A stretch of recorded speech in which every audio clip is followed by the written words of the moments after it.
Brilliant minds, even mediocre minds, operate better under stimulus. A Canadian is a Canadian, and you can't take away citizenship just like when someone does. Barack Obama has systematically rebuilt the trust of the world in our willingness to work through the Security Council and other institutions. Anne-Marie, you must not talk to anybody in the world, any of our allies. Whatever you want to call this system, a mafia state, a feudal empire, it's a disaster for ordinary Russians.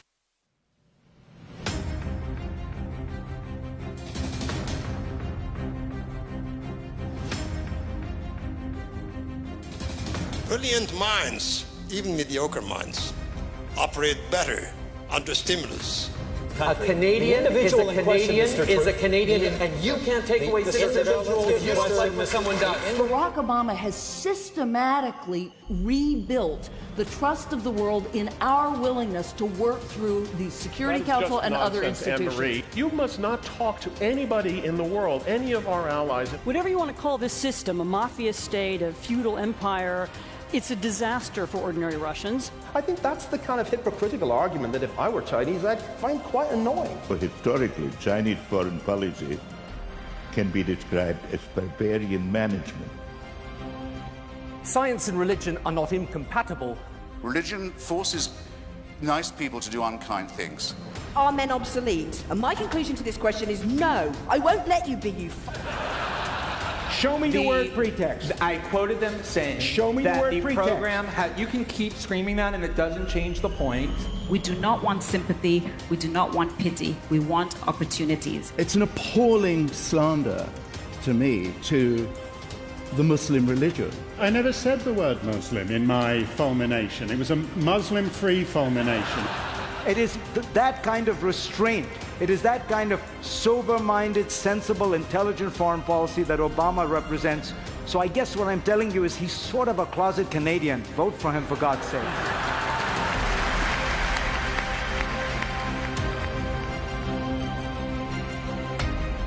Ladies and gentlemen, welcome. My name is Rudyard Griffiths. It's my privilege to have the opportunity to moderate tonight's debate and to act as your organizer. I want to start by welcoming the North American-wide television audience tuning in right now across Canada on CPAC, Canada's public affairs channel, C-SPAN across the continental United States, and on CBC Radio Ideas. A warm hello also to our online audience. Watching this debate, over 6,000 streams active at this moment on Facebook Live, at Bloomberg.com, and monkdebates.com. It's great to have you as virtual participants in tonight's proceedings. And hello to you, the over 3,000 people who filled Roy Thompson Hall for yet another Monk debate. Thank you for your support for more and better debate on the big issues of the day.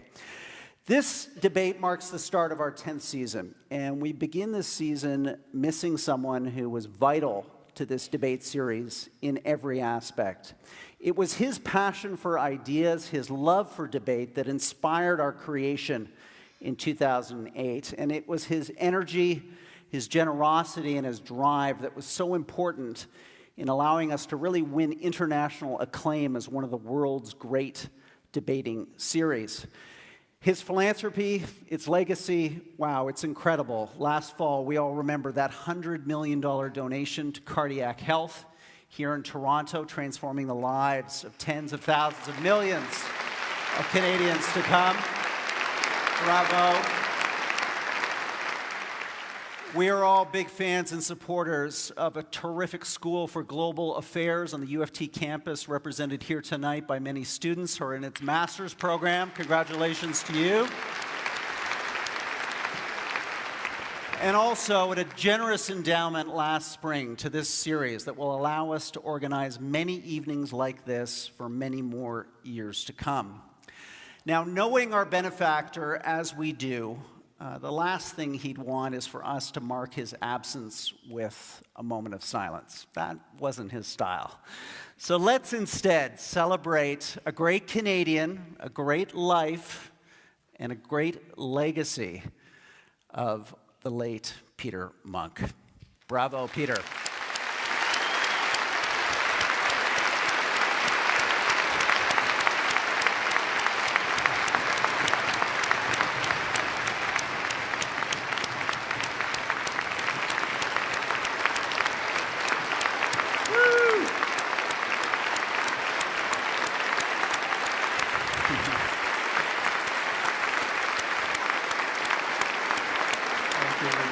Way to go, Peter.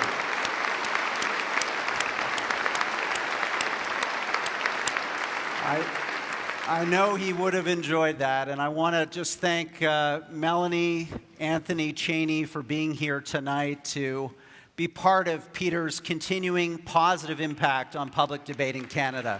Thank you guys for being here tonight. Now, knowing Peter as I did, the first thing on his mind at this point in the debate would be, Rudyard, stop talking, get this debate underway, get our debaters out here. Come on, get the show on the road. So we're going to do that right now because we have a terrific debate lined up for you this evening. So let's introduce first our pro team arguing for tonight's motion. Be it resolved, what you call political correctness, I call progress. Please welcome to the stage, he's an award-winning writer, scholar, broadcaster on NPR, and sports networks across America, Michael Eric Dyson. Michael, come on out.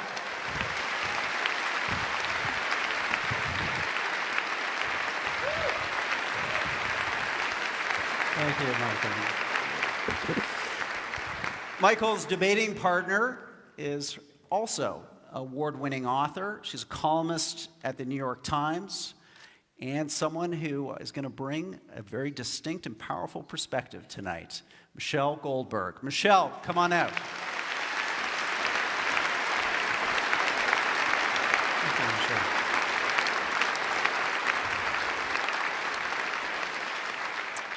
So, one great team of debaters deserves another, and arguing against our resolution, be it resolved what you call political correctness, I call progress, is the Emmy Award-winning actor, screenwriter, author, playwright, journalist, poet, and tonight debater, Stephen Fry.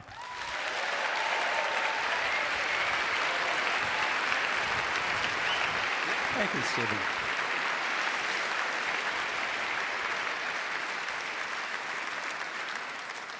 Stephen's teammate is a professor of psychology at the University of Toronto, a YouTube sensation, and the author of the big new international bestseller, 12 Rules for Life. Ladies and gentlemen, Toronto's Jordan Peterson.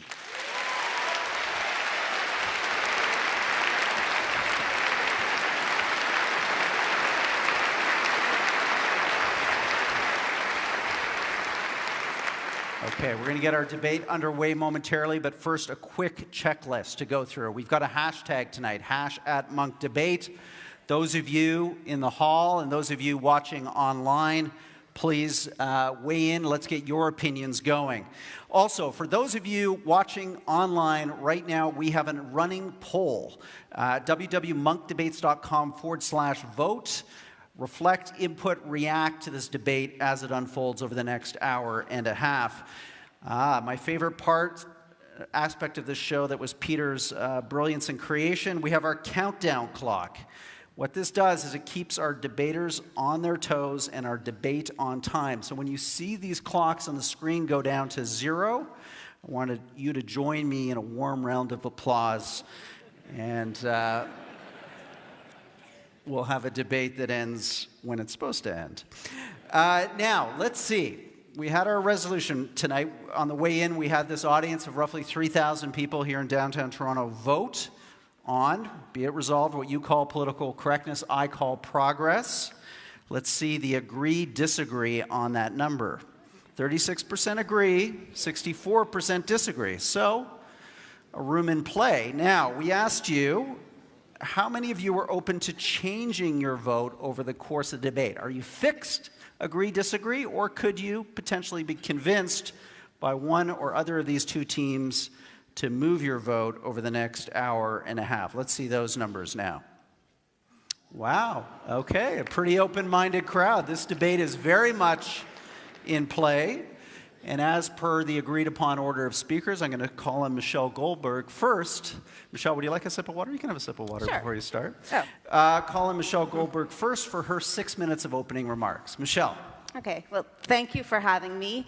As Rudyard knows, I initially balked a little bit at the resolution that we're debating because there are a lot of things that fall under the rubric of political correctness that I don't call progress. I don't like no platforming or Twitter or trigger warnings. You know, like a lot of middle-aged liberals, there are many aspects of student social justice culture that I find off-putting.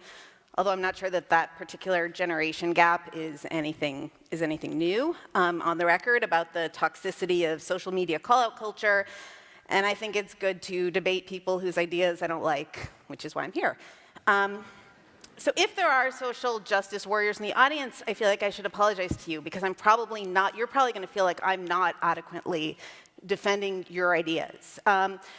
But the reason I'm on this side of the stage is that political correctness isn't just a term for left-wing excesses on college campuses or people being terrible on Twitter. Especially as deployed by Mr. Peterson, I think it can be a way to delegitimize any attempt for women and racial and sexual minorities to overcome discrimination, or even to argue that such discrimination is real. In the New York Times today, Mr. Peterson says, quote, "The people who hold that our culture is an oppressive patriarchy, they don't want to admit that the current hierarchy might be predicated on competence." Now, that sounds particularly insane to me because I'm an American and our president is Donald Trump. But it's an assumption that I think underlies a worldview in which any challenges to the current hierarchy are written off as political correctness. I also think we should be clear that this isn't really a debate about free speech. Mr. Peterson once referred to what he called, quote, "the evil trinity of equity, diversity, and inclusivity," and said those three words, if you hear people mouth those three words, equity, diversity, and inclusivity, you know who you're dealing with and you should step away from that because it is not acceptable. He argues that the movie Frozen is politically correct propaganda, and at one point, he floated the idea of creating a database of university course content so students could avoid postmodern critical theory. So in the criticism of political correctness, I sometimes hear an urge or an attempt to purge our thought of certain analytical categories that mirrors, I think, the worst caricatures of the social justice left that want to get rid of anything that smacks of colonialism or patriarchy or white supremacy. I also don't really think we're debating the value of the Enlightenment, at least not in the way that somebody like Mr. Fry, who I think is a champion of Enlightenment values, frames it. The efforts to expand rights and privileges once granted just to landowning white heterosexual men is the Enlightenment, or is very much in keeping with the Enlightenment. To quote a dead white man, John Stuart Mill, "The despotism of custom is everywhere the standing hindrance to human advancement." I think that some of our opponents, by contrast, frame challenges to the despotism of custom as politically correct attacks on a transcendent natural order. To quote Mr. Peterson again, each gender, each sex has its own unfairness to deal with. But to think of it as a consequence of the social structure, it's like, come on, really, what about nature itself? But there's an exception to this because he does believe in social interventions to remedy some kinds of unfairness, which is why in the New York Times he calls for, quote, "enforced monogamy to remedy the woes of men who don't get their equal distribution of sex." When it comes to the political correctness debate, we've been exactly here before. Alan Bloom, the author of The Closing of the American Mind, compared the tyranny of feminism in academia to the Khmer Rouge, and he was writing at a time when women accounted for 10% of all college tenured faculty. It's worth looking back at what was considered annoyingly, outrageously politically correct in the 1980s, the last time we had this debate. You know, having to call, or not being able to call indigenous people, quote, Indians, or having to use hyphenated terms, at least in the United States, of terms like African Americans. You know, adding women or people of color to the Western Civ curriculum, not making gay jokes or using retard as an epithet. And I kind of get it, right? New concepts, new words, sort of stick in your throat. The way we're used to talking and thinking seem natural and normal, you know, by definition. And then the new terms, new concepts that have social utility stick, and those that don't fall away. So if you go back to the 1970s, Ms., you know, MS, as an alternative to Miss or Mrs. stuck around, and women with a Y didn't. And I think that someday, or I hope that someday, we'll look back and marvel at the idea that gender-neutral pronouns ever seemed like an existential threat to anyone. But I also don't think it's clear that, you know, that might not happen, because if you look around the world right now, there are plenty of places that have indeed dialed back cosmopolitanism and reinstated patriarchy in the name of staving off chaos. And they seem like terrible places to live. You know, I come to you from the United States, which is currently undergoing a monumental attempt to roll back social progress in the name of overcoming political correctness. And as someone who lives there, I assure you, it feels nothing like progress. Thank you.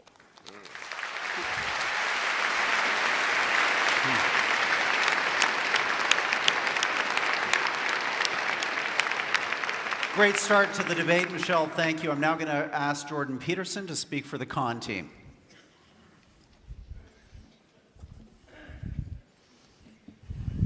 Hello. So we should first decide what we're talking about. We're not talking about my views of political correctness, despite what you might have inferred from the last speaker's comments. This is how it looks to me. We essentially need something approximating a low-resolution grand narrative to unite us. And we need a narrative to unite us because otherwise we don't have peace. What's playing out in the universities and in broader society right now is a debate between two fundamental low-resolution narratives, neither of which can be completely accurate because they can't encompass all the details. Obviously, human beings have an individual element and a collective element, a group element, let's say. The question is, what story should be paramount? And this is how it looks to me. In the West, we have reasonably functional, reasonably free, remarkably productive, stable hierarchies that are open to consideration of the dispossessed that hierarchies generally create. Our societies are freer and functioning more effectively than any societies anywhere else in the world, and than any societies ever have. And as far as I'm concerned, and I think there's good reason to assume this, it's because the fundamental low-resolution grand narrative that we've oriented ourselves around in the West is one of the sovereignty of the individual, and it's predicated on the idea that all things considered, the best way for me to interact with someone else is individual to individual, and to react to that person as if they're both part of the process, because that's the right way of thinking about it, the psychological process by which things we don't understand can yet be explored, and by things that aren't properly organized in our society can be yet set right. The reason we're valuable as individuals, both with regards to our rights and responsibilities, is because that's our essential purpose, and that's our nobility, and that's our function. What's happening, as far as I'm concerned, in the universities in particular, and spreading very rapidly out into the broader world, including the corporate world, much to what should be its chagrin, is a collectivist narrative. And of course, there's some utility in a collectivist narrative because we're all part of groups in different ways. But the collectivist narrative that I regard as politically correct is a strange pastiche of postmodernism and neo-Marxism. And its fundamental claim is that, no, you're not essentially an individual. You're essentially a member of a group. And that group might be your ethnicity, and it might be your sex, and it might be your race, and it might be any of the endless numbers of other potential groups that you belong to, because you belong to many of them. And that you should be essentially categorized along with those who are like you on that dimension in that group. That's proposition number one. Proposition number two is that the proper way to view the world is as a battleground between groups of different power. So you define the groups first, and then you assume that you view the individual from the group context, you view the battle between groups from the group context, and you view history itself as a consequence of nothing but the power maneuvers between different groups. That eliminates any consideration of the individual at a very fundamental level. And also any idea, for example, of free speech, because if you're collectivist at heart in this manner, there is no such thing as free speech. It isn't that it's debated by those on the radical left and let's say the rest of us, so to speak. It's that in that formulation, there's no such thing as free speech, because for an individualist, free speech is how you make sense of the world and reorganize society in a proper manner. But for the radical left type collectivist that's associated with this viewpoint of political correctness, when you speak, all you're doing is playing a power game on behalf of your group. And there's nothing else that you can do, because that's all there is.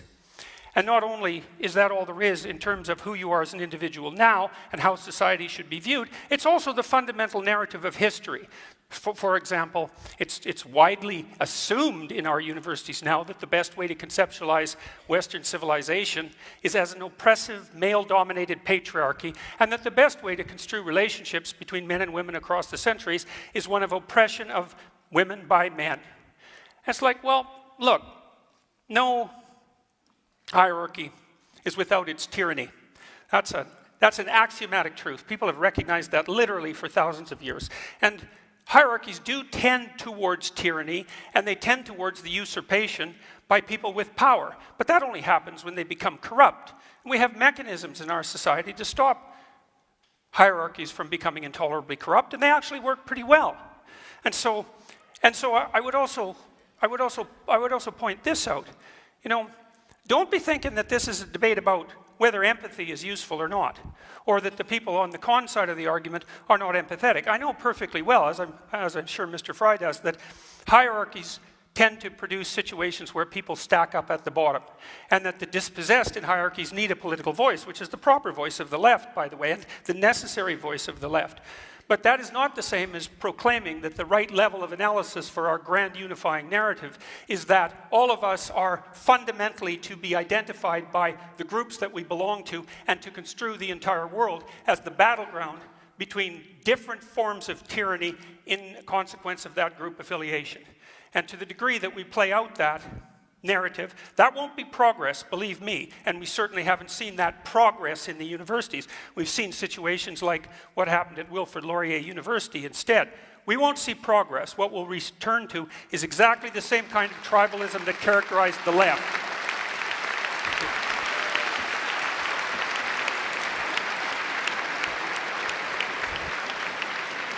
Thank you, Jordan.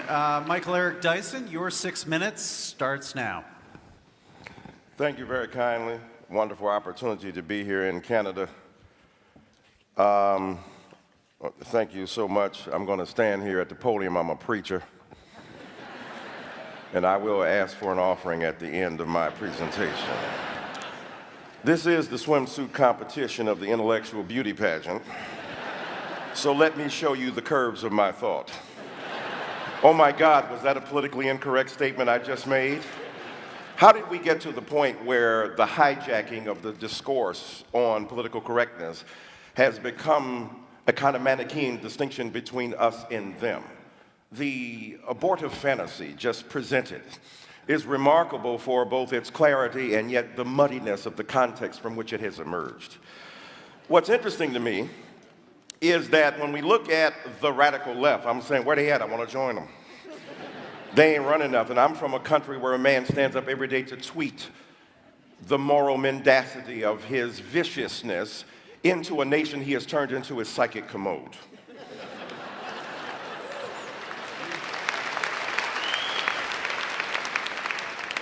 Y'all got Justin, we got Donald. So what's interesting then is that political correctness has transmogrified into a caricature of the left. The left came up with the term political correctness. Shall I remind you? We were tired of our excuses and our excesses and our exaggerations. We were willing to be self-critical in a way that I fear my confrères, my compatriots, are not. Don't take yourself too seriously. Smile. Take yourself not seriously at all, but what you do with deadly seriousness. Now it is transmogrified into an attempt to characterize the radical left. The radical left is a metaphor, it's a symbol, it's an articulation. They don't exist, their numbers are too small. I'm on college campuses, I don't see much of them coming. When I hear about identity politics, it amazes me. The collectivist identity politics, last time I checked, white folk invented race. That was an invention from a dominant culture that wanted groups at their behest. The invention of race was driven by the demand of a dominant culture to subordinate others. Right? Patriarchy was the demand of men to have their exclusive vision presented. The beauty of feminism is it's not going to resolve differences between men and women. It just says men don't automatically get the last word. Of course, in my crib, they never did. And so identity politics has been generated as a bête noire of the right, and yet the right doesn't understand the degree to which identity has been foisted upon black people and brown people and people of color from the very beginning on women and trans people. You think that I want to be part of a group that is constantly abhorred by people at Starbucks? I'm minding my own black business. Walking down the street, I have group identity thrust upon me. They don't say, ah, ha, ha. There goes a Negro. Highly intelligent, articulate, verbose, capable of rhetorical fury at the drop of a hat. We should not interrogate him as to the bona fides of his legal status. No, they treat me as part of a group. And the problem is that our friends don't want to acknowledge is that the hegemony, the dominance of that group has been so vicious that it has denied us the opportunity to exist as individuals. Individualism is the characteristic moment in modernity. Mr. Peterson is right. The development of the individual, however, is predicated upon notions of intelligence. Immanuel Kant and David Hume and others, philosophically, Descartes comes along, introducing knowledge into the phrase, saying that knowledge is based upon a kind of reference to the golden intelligence, the reflective glass that one possesses, and yet it got rooted in the very ground of our existence. So knowledge has fleshly basis, and what I'm saying to you, the knowledge that I bring as a person of color makes a difference in my body because I know what people think of me and I know how they respond to me, and that ain't no theory. Am I mad at trigger warnings? The only trigger warning I want is from a cop. Are you about to shoot me? Not funny. In America, where young black people die repeatedly, unarmed, without provocation. And so for me, identity politics is something very serious. And what's interesting about safe spaces, I hear about the university. I teach there. Look, if you're in a safe space in your body, you don't need a safe space. Some of that is overblown. Some of it is ridiculous. I understand. I believe that the classroom is a robust place for serious learning. I believe in the interrogation of knowledge based upon our understanding mutually of the edifying proposition of enlightenment. At the same time, some people ain't as equal as others. So we have to understand the conditions under which they have emerged and in which they have been benighted and attacked by their own culture. And I ain't seen nobody be a bigger snowflake than white men who complain. Mommy, they won't let us play and have everything we used to have under the old regime where we were racist and supremacists and dominant and patriarchs and hated gays and lesbians and transsexuals that, yeah, you got to share. This ain't your world, this everybody's world. And let me end by saying this. You remember that story from David Foster Wallace? Fish are going down, two fish are going, and an older fish comes in the opposite direction. He said, hello, boys, how's the water? They swim on, they turn to each other, what the hell is water? Because when you're in it, you don't know it. When you're dominant, you don't know it. Nothing, Kaiser Soze said, is more interesting that the devil did than to make people believe he didn't exist. That's what white supremacy is.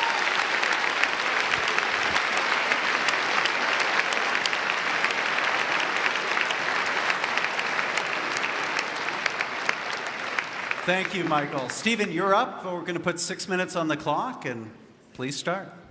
Yes, I'll try and be as quick as possible, because if I miss that plane to London, I won't half hear the end of it from the bridegroom's mother. Now,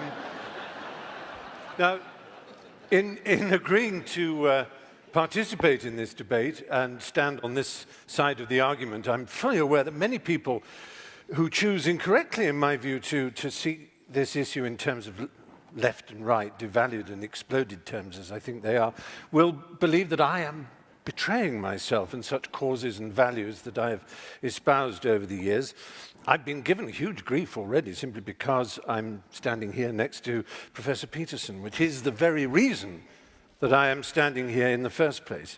I'm standing next to someone with whom I have, differences, shall we say, in terms of politics and all kinds of other things, precisely because I think all this has got to stop.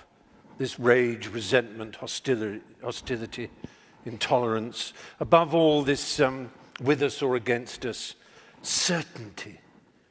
A Grand Canyon has opened up in our world. The fissure, the crack, grows wider every day. Neither on each side can hear a word that the other shrieks, and nor do they want to. While these armies and propagandists in the culture wars clash, down below in the enormous space between the two sides, the people of the world try to get on with their lives, alternately baffled, bored, and betrayed by the horrible noises and explosions that echo all around. I think it's time for this toxic, binary, zero-sum madness to stop before we destroy ourselves. I'd better nail my colours to the mast before I get any further in this. It's only polite to give you a sense of where I come from.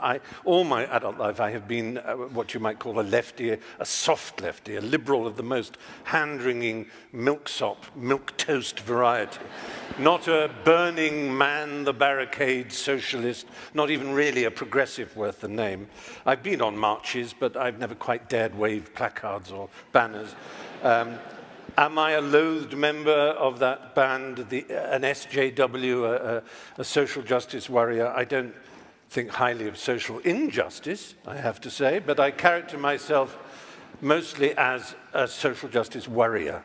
My intellectual heroes growing up were Bertrand Russell and G.E. Moore, liberal thinkers, people like that, writers like E.M. Forster. I believed, and I think I still do believe, in the sanctity of human relations, of the primacy of the heart and friendship and love and common interest. These are more personal, interior beliefs than they are political exterior convictions, more a humanistic version of a religious impulse, I suppose. I trust in humanity. I believe in humanity. I think I do, despite all that has happened in the 40 years of my adulthood. I am soft, and I can easily be swept away by harder hearts and harder intellects. I'm sometimes surprised to be described as an activist, but over time I have energetically involved myself with what you might call causes. I grew up knowing that I was gay. Well, in fact, from the very first I knew I was gay. I remember when I was born looking up and saying, that's the last time I'm going up one of those.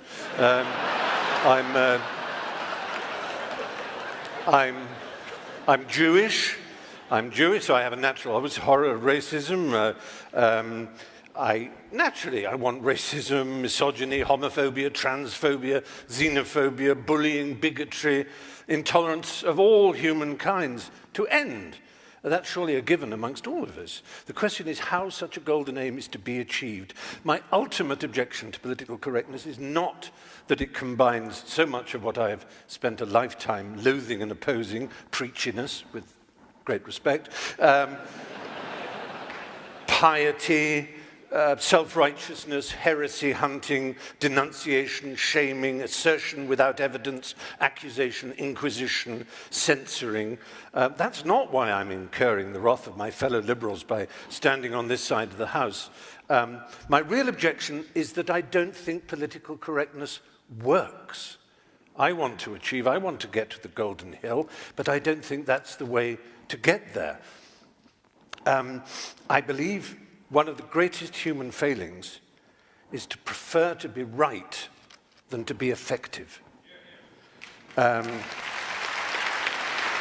political correctness is always obsessed with how right it is without thinking of how effective it might be. I wouldn't class myself as a classical libertarian, but I do relish transgression, and I deeply and instinctively distrust conformity and orthodoxy. Progress is not achieved by preachers and guardians of morality, but, to paraphrase Yevgeny Zemyatin, by madmen, hermits, heretics, dreamers, rebels, and skeptics. I may be wrong. I hope to learn this evening. I really do think I may be wrong, but I'm prepared to entertain the possibility that political correctness will bring us more tolerance and a better world. but I'm not sure. And I would like this quotation from my hero Bertrand Russell to hover over the evening. One of the painful things about our time is that those who feel certainty are stupid, and those with any imagination and understanding are filled with doubt and indecision.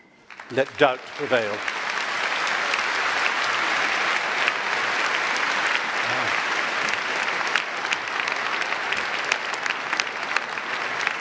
So, great set of opening statements to set the scene. We're now going to go into a round of rebuttals to allow each of our presenters 3 minutes to reflect on what they've heard and to make some additional points. We're going to do that in the same order that we had the opening statements. So, Michelle, you're up first. We'll put 3 minutes on the clock for you.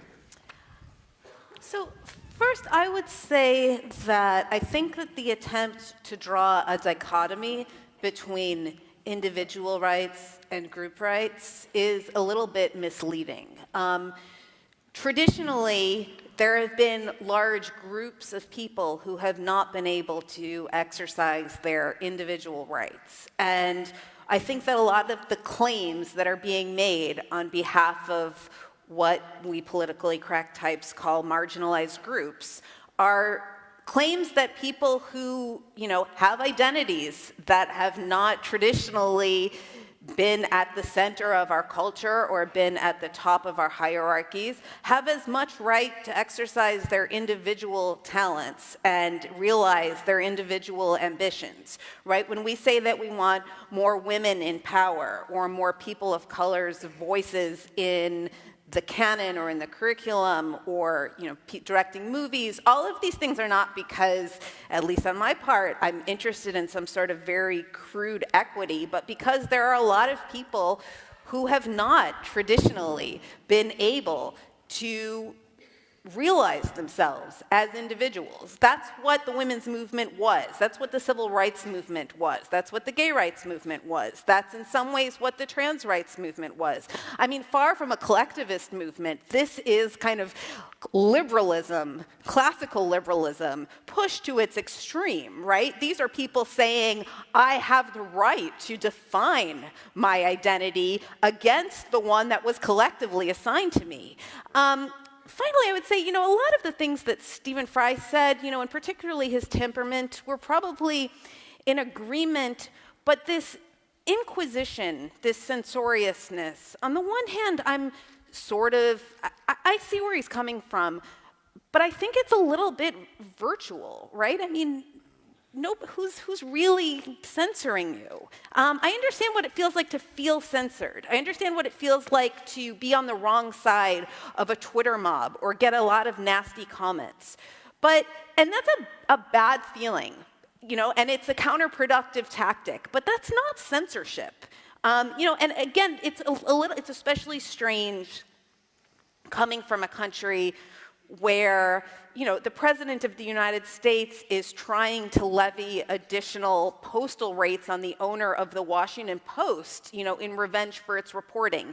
And people who have kneeled to protest police brutality at football games have seen their careers explode. Or people who have, women who have challenged Mr. Peterson have been hounded by threats and trolls and misogynist invective. So, thank you.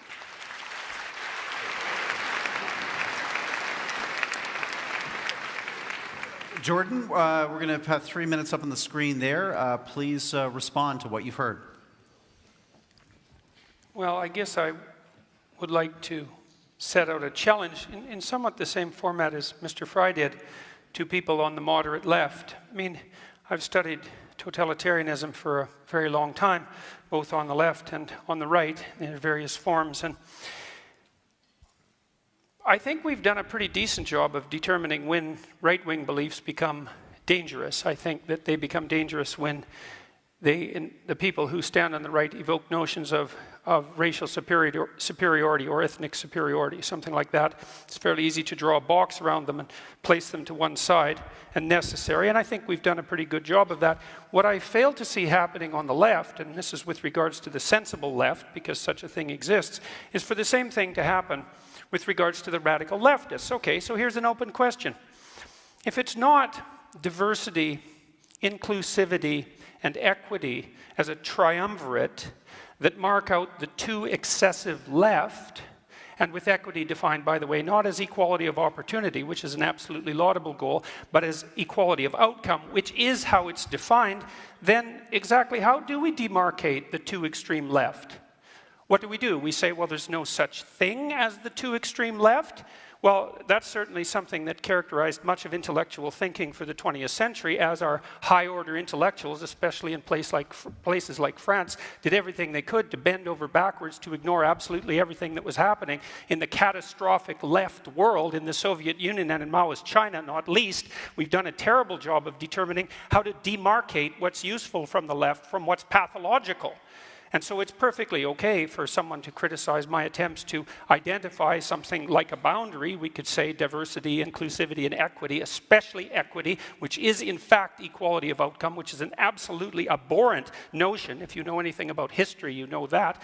And I'm perfectly willing to hear some reasonable alternatives, but what I hear continually from people on the left, first of all, as my opponents did, to construe every argument that is possibly able to be construed on the axis of group identification, and to fail to help the rest of us differentiate the reasonable left, which stands for the oppressed, necessarily, from the pathological left that's capable of unbelievable destruction.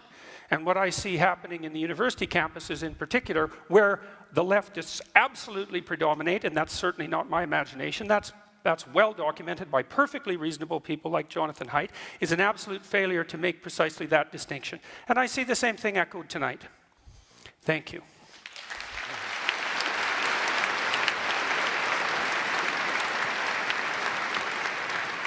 Michael, give us your rebuttal. Let me step out here in Peterson land.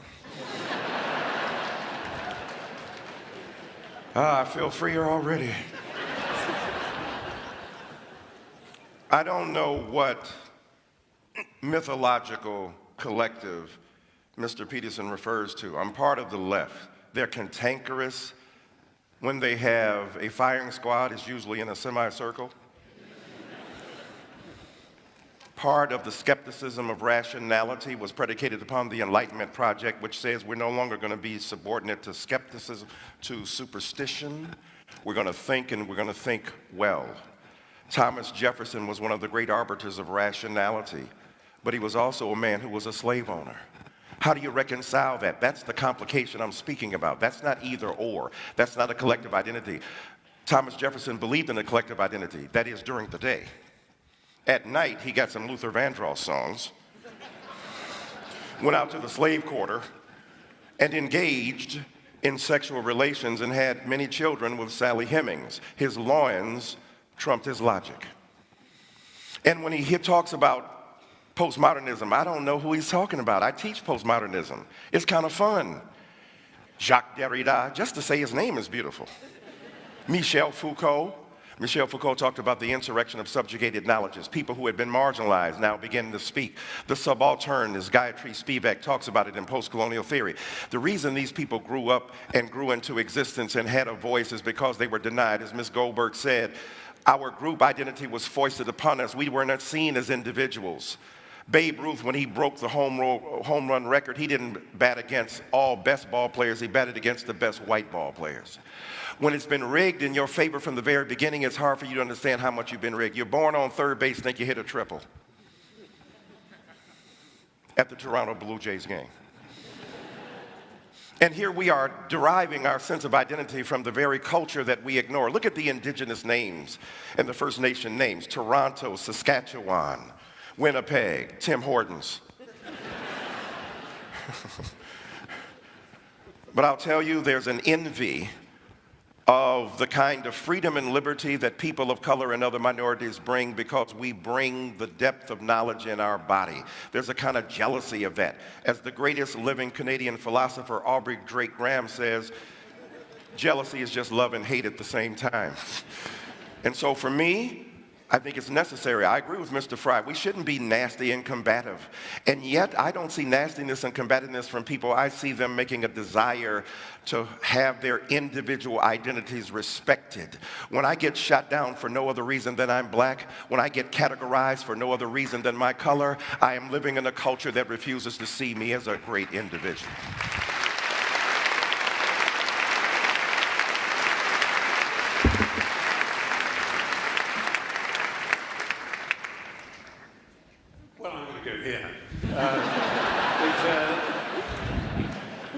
No, it's interesting to hear that there really doesn't seem to be a problem, but yet I think we all instinctively know that there is some kind of a problem. There isn't censorship. Of course not in the way that there is in Russia. I've been to Russia. I faced off with a deeply homophobic and unpleasant man, and there's political correctness in Russia. It's just political correctness on the right, and that's what I grew up with, political correctness, which meant that you couldn't say certain things on television. You couldn't say fuck, for example, on television, because it was incorrect to do so. And as always, the same reason was that someone would appear and say, I'm not shocked. Oh, of course, no, I'm not shocked. I'm not offended. I'm offended on behalf of others, young, impressionable, plastic minds, the vulnerable. And that's not good enough. It's so often people are saying, you see, I don't mind being called a faggot or a kike or whatever, or a mad person, because I've got mental health issues. I don't mind people insulting me. And people say, well, that's all right for you, Stephen, because you know you're strong. Well, I don't feel particularly strong, and I don't know that I like being called a faggot and a kike particularly, but I don't believe that the advances in my culture that have allowed me to marry, as I have now been for 3 years, to someone of my gender, I don't believe they are a result of political correctness. And maybe political correctness is actually just some sort of live trout, that the harder we squeeze it, the further it goes away. And you will be saying, I'm not talking about political correctness, you're talking about social justice, with which I agree, with whether you want to call it identity politics or the history of your people, the history of my people were slaves as well. Both the British were slaves of Romans and the Jews were slaves of the Egyptians. All human beings have been slaves at some point, and we all, in that sense, share that knowledge of how important it is to speak up. But Russell Means, who was a friend of mine towards the end, who founded the American Indian movement, he said, oh, for God's sake, call me an Indian or a Lakota Sioux or Russell. I don't care what you call me. It's how we're treated that matters. And so I'm really addressing a more popular idea. Also, actually, in Barrow, Alaska, an Inupiat said, call me an Eskimo. It's obviously easier for you because you keep mispronouncing Inupiat. You know, words do matter. I'll just end with a quick story. Gay rights came about in England because we slowly and persistently knocked on the door of people in power. We didn't shout, we didn't scream. People like Ian McKellen eventually got to see the Prime Minister. And when the Queen signed in the royal assent, as she has to, for the bill allowing equality of marriage, she said, Lord, you know, I couldn't imagine this in 1953. Really is extraordinary, isn't it? Just wonderful. And handed it over. Now, it's a nice story, and I hope it's true, but it's nothing to do with political correctness. It's to do with human decency. It's that simple.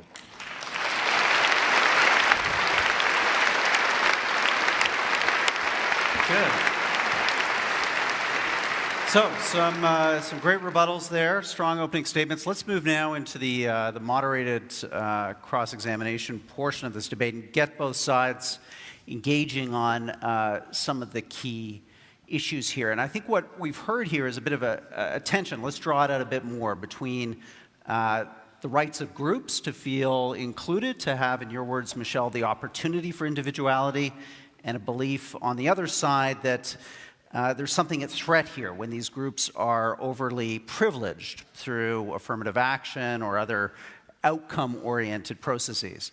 So, Michael, to start with you, why isn't there just harm that's done to groups by privileging their group identity, whether it be a group identity of race or of gender, and not immediately treating them as individuals in the way that Jordan and Stephen would like to see them first?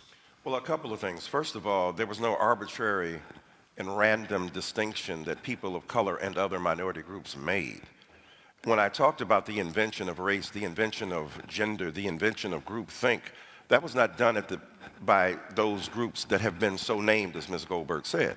So first of all, you've got to acknowledge the historical evolution of that reality, and the concept of group identity did not begin with them.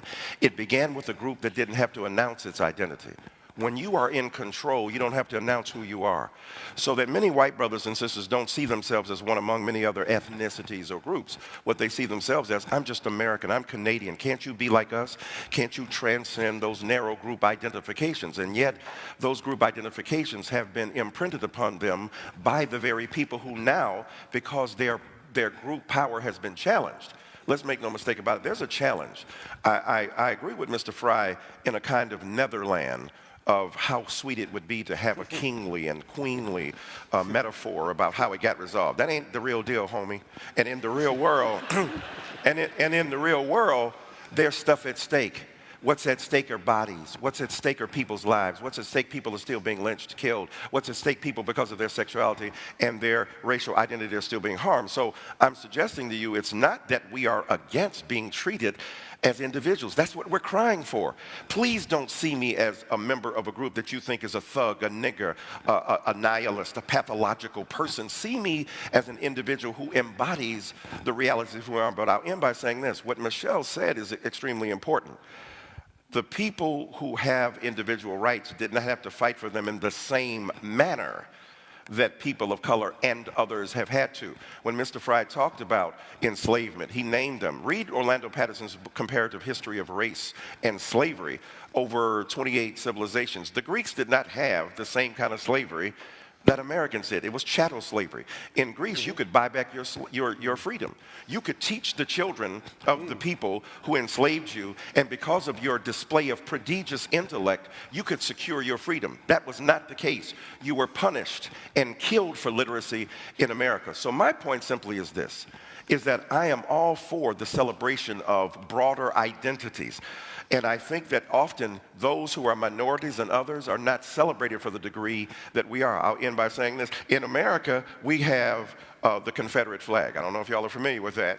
We have a Confederate flag. We have white guys, mostly, in the South, but others as well, flying those Confederate flags that are part of the South that refused to cede its legitimate conquest at the hands of the North. There has been a politics of resentment. You talk about politics of identity, wearing that flag, not the American flag. They are not American.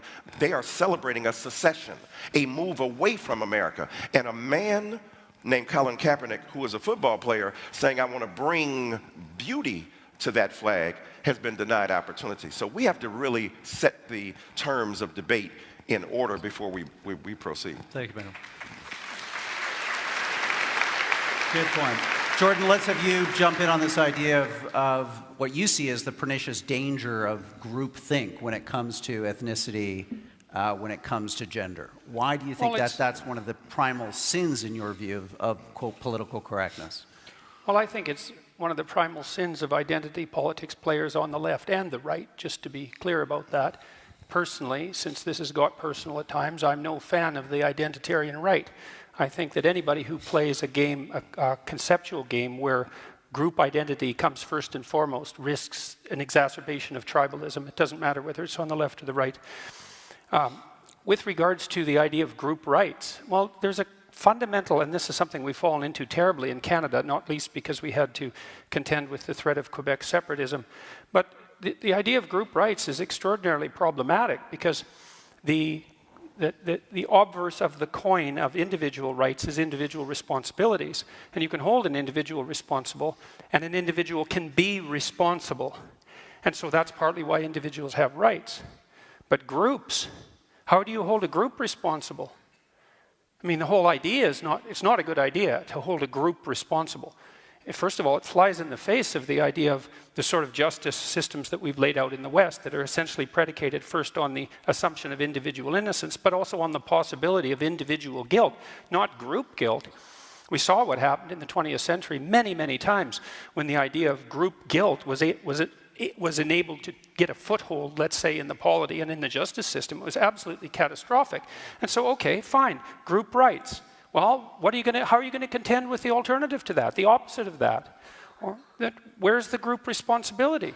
And how are you going to keep how are you going to hold your groups responsible? Well, we don't have to talk about that because we're too concerned with rectifying historical injustices, hypothetical and otherwise. And that's certainly not to say that there weren't any shortage of absolutely catastrophic historical injustices. That's not the point.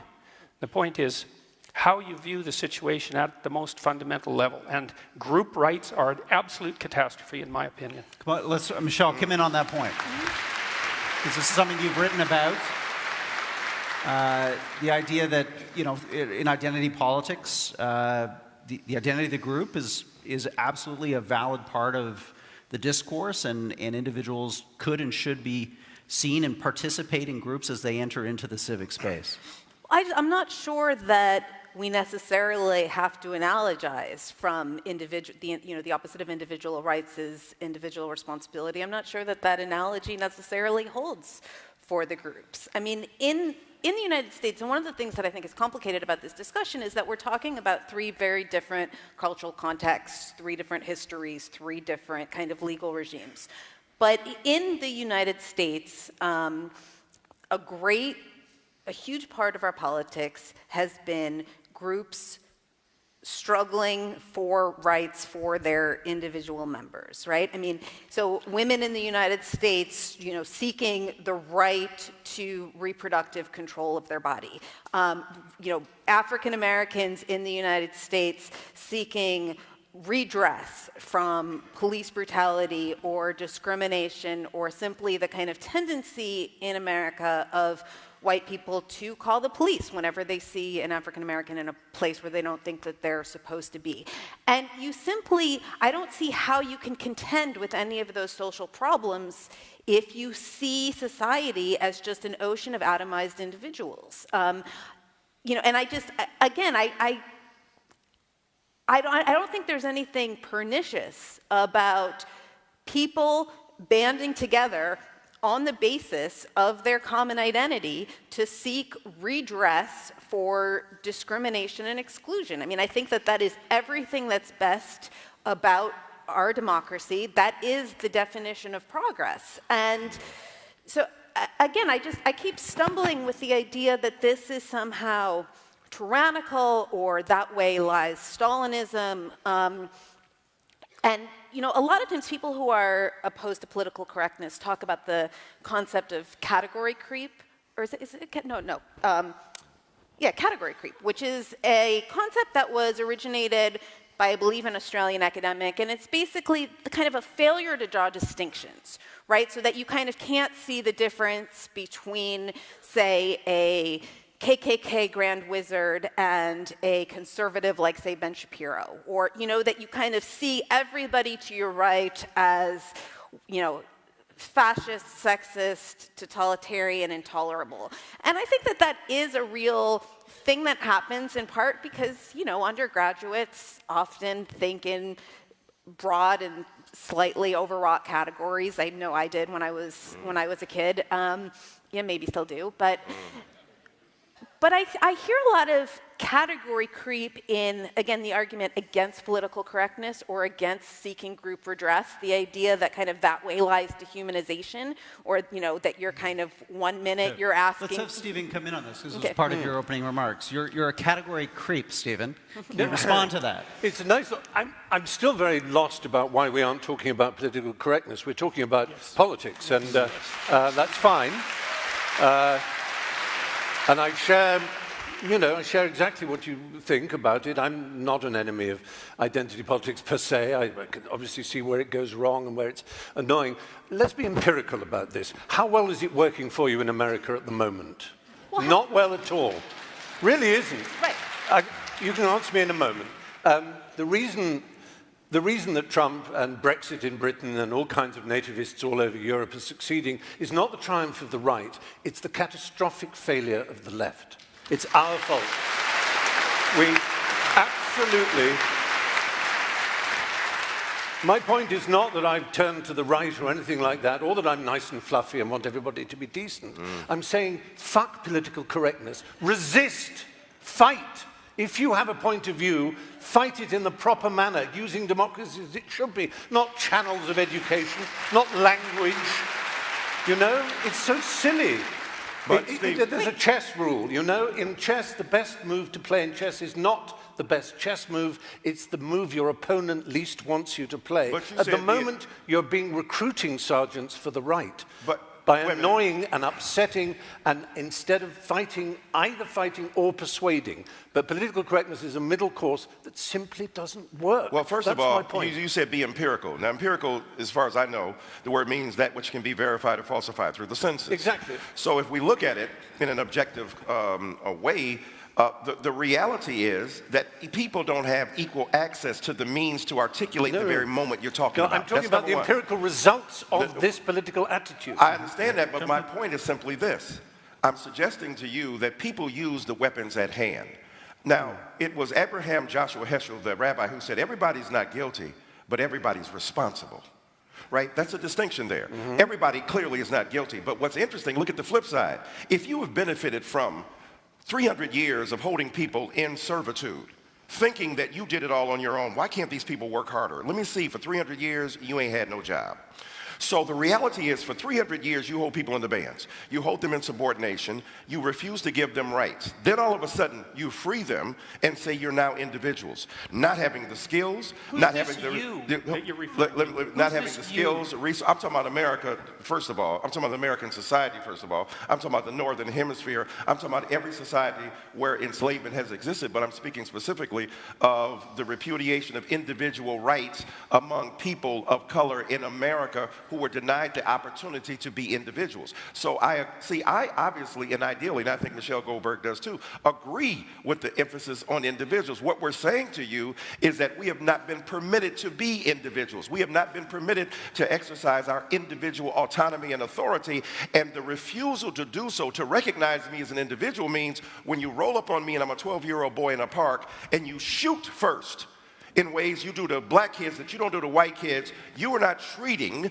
that person as an individual. If we're living in a society where women are subject to aberrant forms of horrid, patriarchal, sexist, and misogynist behavior, you are not acknowledging the centrality of the individuality of women. You are treating them according to a group dynamic. And if we get beyond the ability of people on the right to understand the degree to which they have operated from the basis of benefit from group identity without having said, I'll end by saying this. The great American philosopher Beyonce Knowles said that it has been said that racism is so American that if you challenge racism, you look like you're challenging America.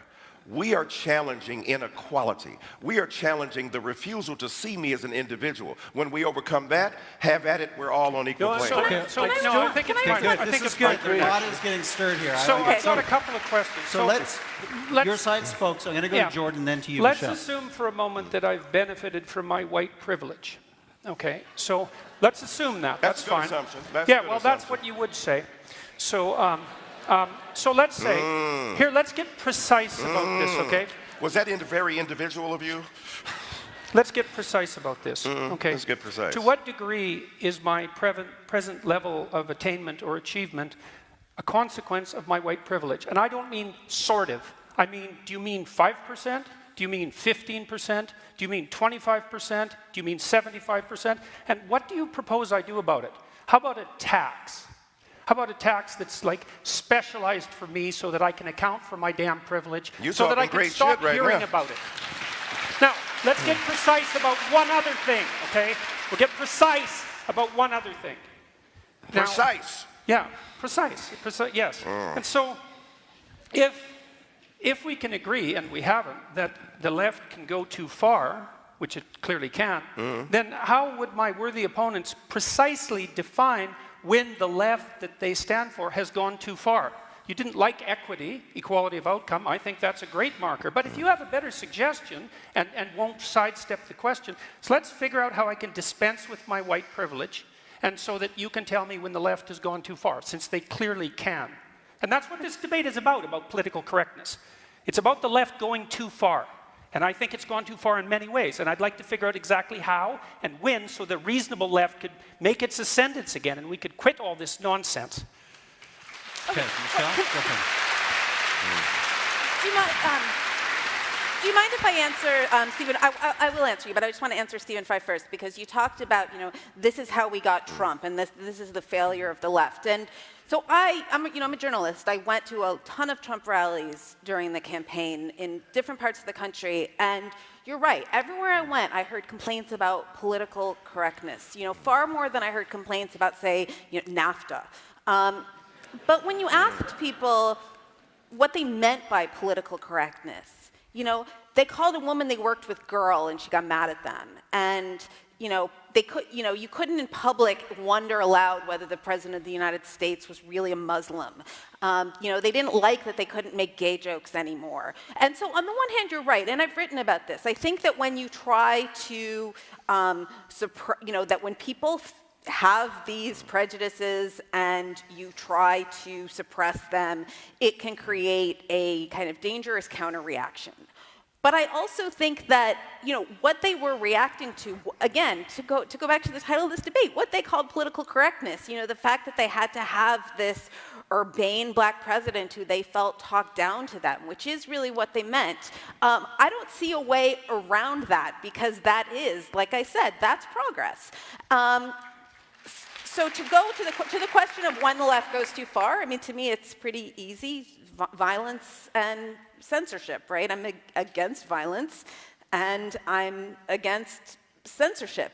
But I also, looking around the world right now, when the idea that there is this, I understand, again, that there is like a problem of kind of left-wing annoyance, right? There's a lot of things that kind of random people on the internet in particular are able to swarm individuals and turn kind of stray remarks into social media campaigns, and this is often conflated with political correctness, and it's a bad phenomenon.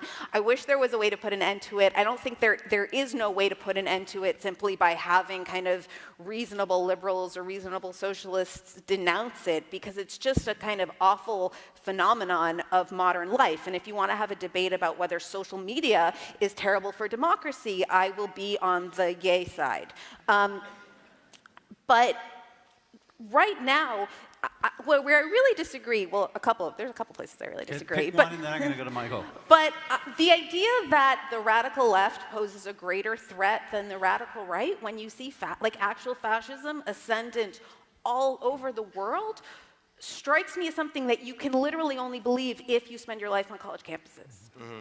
So, Mike, I want to come to you on those, great, Michelle, on Jordan's point about how does he, in a sense, get an equal voice in this debate back if it is implied that his participation brings with it this baggage of white privilege that doesn't allow him to see clearly the issues that are before us. But that is to be complicit in the very problem itself terminologically. You're beginning at a point that's already productive and controversial. You're saying, how can he get his equality back? Who are you talking about?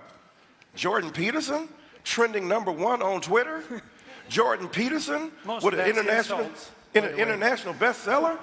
I want him to tweet something out about me in my book. Jordan Peterson, right?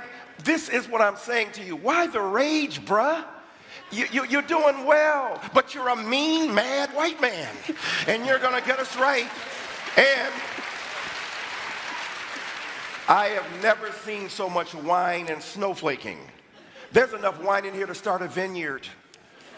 And what I'm saying to you empirically and precisely, when you ask the question about white privilege, the fact that you ask it in the way you did, dismissive, pseudoscientific, non-empirical, and without justification, the truth is that white privilege doesn't act according to quantifiable segments. It's about the degree to which we are willing as a society to grapple with the ideals of freedom, justice, and equality upon which it's based. Number two, what's interesting to me, you're talking about not having a collective identity. What do you call a nation? Are you Canadian? Are you Canadian by yourself? Are you an individual, or are you part of a group? When America formed its union, it did so in opposition to another group. So the reality is that those who are part of group identities in politics deny the legitimacy and validity of those groups and the fact that they have been created thusly, and then have resentment against others. All I'm asking for is the opportunity. The quotation you talk about, the difference between equality of outcome and equality of opportunity, that's a staid and retried argument, hackneyed phrase derived from the halcyon days of the debate over affirmative action. Are you looking for outcomes that can be determined equally, or are you looking for opportunity? If you free a person after a whole long time of oppression and say now you are free to survive, if you have no skills, if you have no quantifiable means of existence, what you have done is liberated them into oppression. And all I'm suggesting to you, Lyndon Baines Johnson, one of our great presidents, said, if you start a man in a race 100 years behind, it is awfully difficult to catch up. So I don't think Jordan Peterson is suffering from anything except an exaggerated sense of entitlement and resentment, and his own privilege is invisible to him, and it's manifest with lethal intensity and ferocity right here on stage. Jordan, I'm going to have to let you respond to that if you would.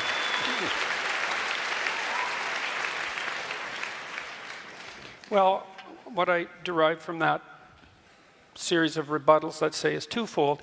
The first is that saying that the radical left goes too far when they engage in violence is not a sufficient response by any stretch of the imagination, because there are sets of ideas in radical leftist thinking that led to the catastrophes of the 20th century, and that was at the level of idea, not at the level of violent action. It's a very straightforward thing to say you're against violence. It's like being against poverty. It's like, you know, generically speaking, decent people are against poverty and violence. It doesn't address the issue in the least.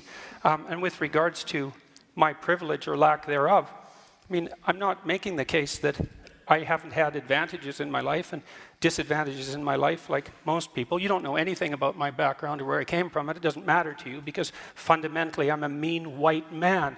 That's a hell of a thing to say in a debate.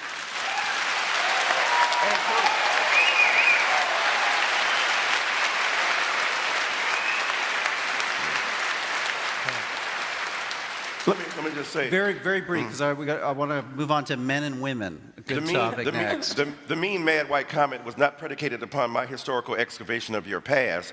It's based upon the evident vitriol with which you speak and the denial of a sense of equanimity among combatants in an argument. So I'm saying again, you're a mean, mad white man, and the viciousness is evident. Okay. Okay. Let's reset. Change the decks here. Let's talk about another big factor of the so-called politically correct movement right now, which is the Me Too movement, and the extent to which we've seen this resurgence, this awakening around what have been a horrible series of systemic abuses and injustices towards women. Some people, though, Michelle, would say that we're in a cultural panic now, that the pendulum has swung too far, and that there is a dangerous overreaction going on where people's rights, reputations, due process has been thrown to the wind. How do you respond to that? Well, first, people started saying that within like 2 weeks of the first Harvey Weinstein stories breaking, right? The minute Harvey Weinstein and people men started actually losing their jobs over this, right? Which was something quite new, that men with histories of really serious predatory behavior were suddenly losing their jobs. You know, everybody had known about it for a long time, and there had been a sort of implicit impunity, and suddenly that was taken away, and it created this cultural earthquake, and as soon as it did, it created a lot of anxiety. Like, what if this goes too far? You know, I mean, the Me Too movement was only a couple of months old when my newspaper started running columns from people saying, why can't I criticize Me Too, which they were doing in my newspaper. So on the one hand, yes, of course, is due process important? Obviously. I think that when you look at who has actually lost their jobs, who's actually lost their livelihoods, I mean, look around. It's people, it's not people in general on a, you know, McCarthyist rumor. It's people who took their dicks out at work. It's people who, you know, it's people who there was, you know, tens of millions of dollars of settlements, and they lost their job for 4 months, and now they're staging comebacks. You know, Bill O'Reilly is about to get a TV show on a new network. So the idea that again, this idea that kind of like men everywhere feel like they can't talk anymore and everybody's walking on eggshells, and I don't know, maybe that's true in your offices. It's not true where I live, you know, and the Me Too movement has been particularly active in media. You know, there was this thing, I don't know how many of you guys read about the shitty media men list. A woman wrote about, she started this sort of open source document where women could list men in media that everybody knew about, but nobody had ever done anything about. And it very quickly went public, and there was something sort of disturbing in it, right? You don't like these anonymous accusations floating around. Most feminists I know, including myself, were kind of, you know, freaked out by it and thought it was unfair to have people's reputations held up like this. But if you look at what happened to the men on the list, nothing. You know, they still have their jobs. I know men on that list. I work with men on that list. The people who actually, people have only, by and large, as far as I can think, in media, the people who have lost their jobs and lost their careers, it's been for extremely serious misbehavior documented by multiple women who had corroborating witnesses. And so, again, I understand this anxiety that relations between men and women are changing. Of course, that causes a lot of cultural anxiety. But I don't know that it's rooted in anything real. And get his view on this. Are we in a cultural panic? Is the response, as Michelle says, commensurate with the moment? I'm very confused by this. Of course, I recognize the bestiality of Weinstein and the monstrosity of his behavior, and it was shocking to me. I actually worked for him, script doctoring, as it's called. I never had the bathroom towel, but for pretty obvious reasons. But it's, you know, grotesque, and I can't imagine how vile it must be for such a powerful man, and he was. I used to play a game at the Cannes Film Festival where, in his years of power, we're walking from one hotel at the end there, all the way up to the Palais de Festival. You would get 10 points every time you heard the word Harvey. And you'd usually, a 10-minute walk, you'd have 300 points. Because it was, yeah, Harvey's got the script, Harvey's got it. Yeah, I've got a meeting with Harvey at the Majestic in the afternoon. He was immensely powerful. And I think that's obvious that someone in that position, abusing and threatening and hindering the livelihood of women is grotesque in the extreme. But I have to tell you, there is genuine feeling amongst many people I know that we can't speak our minds. We can't actually speak to the true nuance, the true depth of sexual, romantic feeling between men and women. It's not a subject I'm absolutely expert on, but it counts between men and men as well, though I know when it's men and men, you might say, well, that's different because women have had a different experience in history, and I don't want to enter that particular field. But I would say that there is real fear in my business, which is where this all started, show business, acting, and so on. Yeah, people are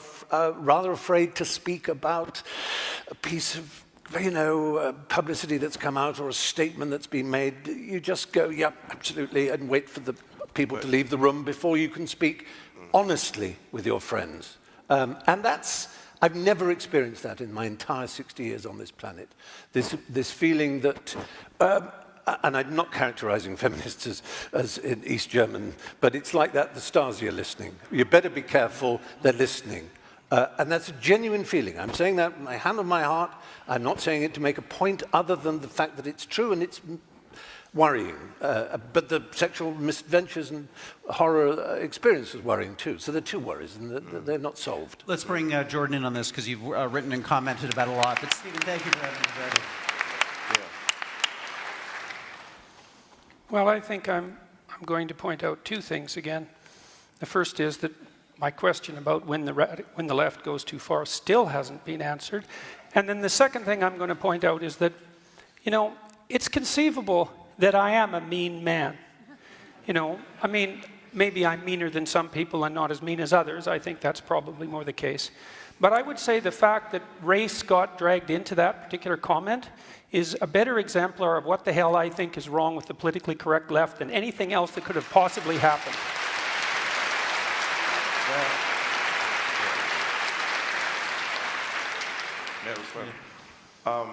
Imagine the hurt, the anxiety,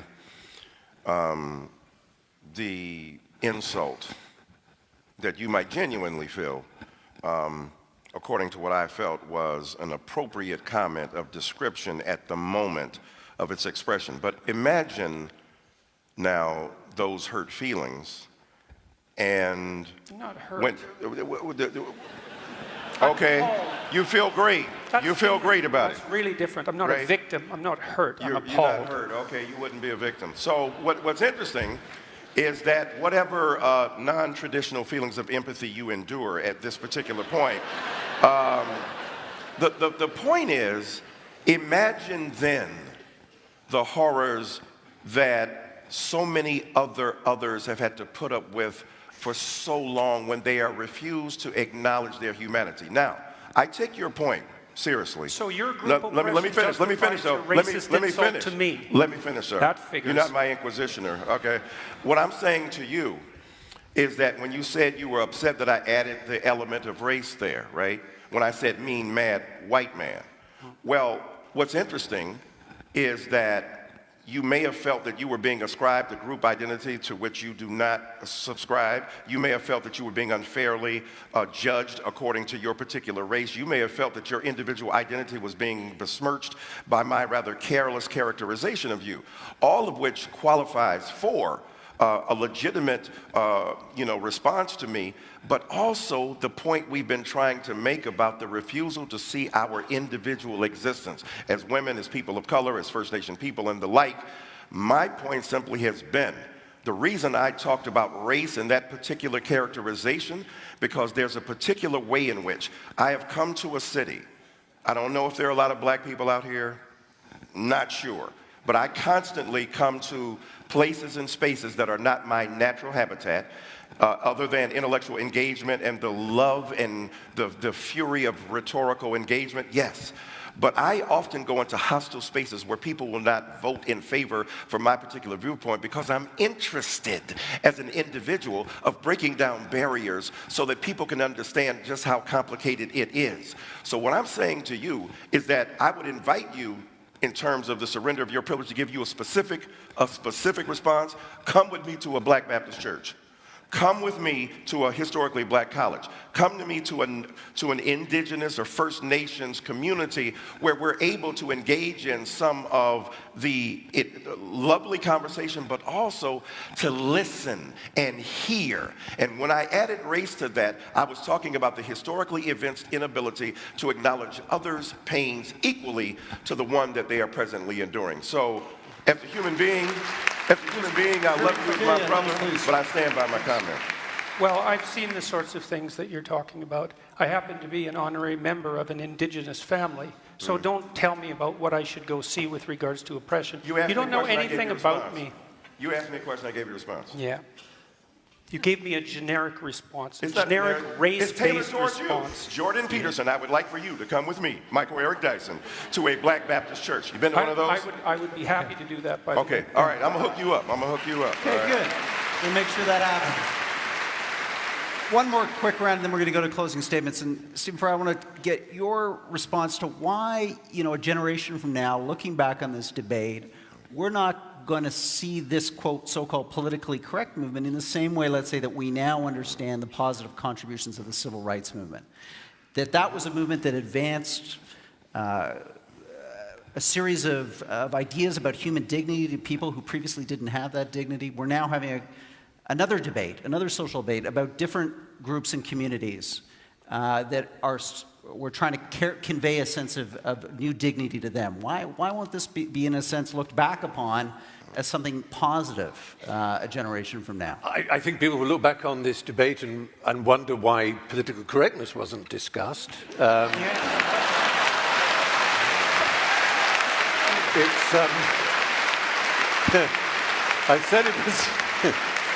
I said it was slippery. I mean, it's interesting to hear talk about race and about gender and about equality, and it's something that I've thought about a lot and I can learn a great deal about, but that's not why I came to this debate. I was interested in what I've always been interested in, the suppression of language and thought, the closing down, the rationalist idea that seems beguiling, that if you limit people's language, it may somehow teach them a different way of thinking, something that would have delighted the inventors of George Orwell's Newspeak, for example. And it seems to me it's just implausible. It doesn't work. And that's what I mean by empirical. It doesn't stand an empirical test.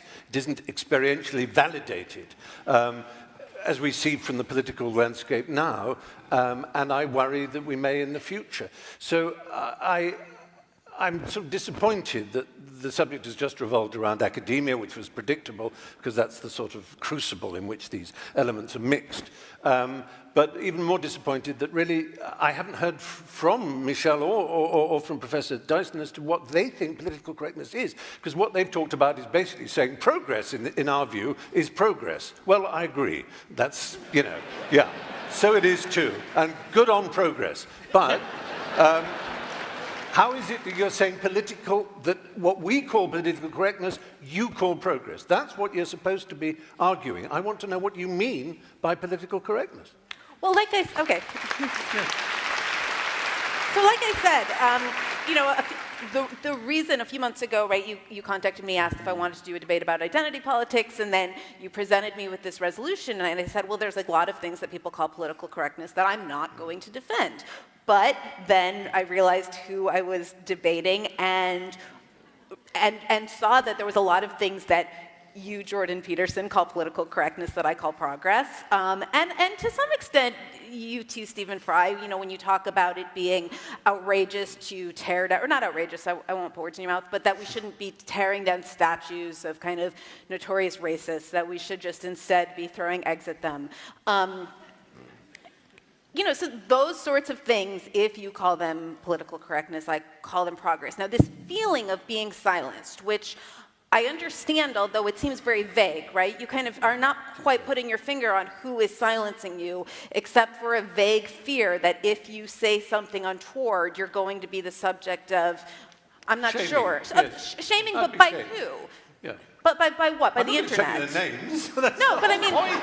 I'm scared. If I'm listed, but that's again, the point. You're scared. It is a culture of right. fear. I understand there's that element of fear. What I'm saying is that it's a feeling. It's a feeling that is this sort of intangible result of, I think, primarily. We've all seen the sort of show trial thing where the person then apologizes. I have so much to learn about sexual politics. I am really sorry. Signed a lawyer, crossed out the name of the person. You think the real mistake of our left is that we underestimate the right. The right isn't as stupid as we'd like them to be. If only they were. If only they weren't so cunning, so sly, so smart, so aware of our shortcomings. And I just fear that political correctness is a weapon that they value. That the more we tell the world how people should be treated, how language should be treated, what words are acceptable, what attitudes are acceptable, what HR meeting is going to tell you in a long bullet-pointed list about how you look at people. All of this is meat and drink to bad people, to malefactors, to bad actors. I'm not counting myself as one of those bad actors in that sense. I mean bad actors in the other sense. Right,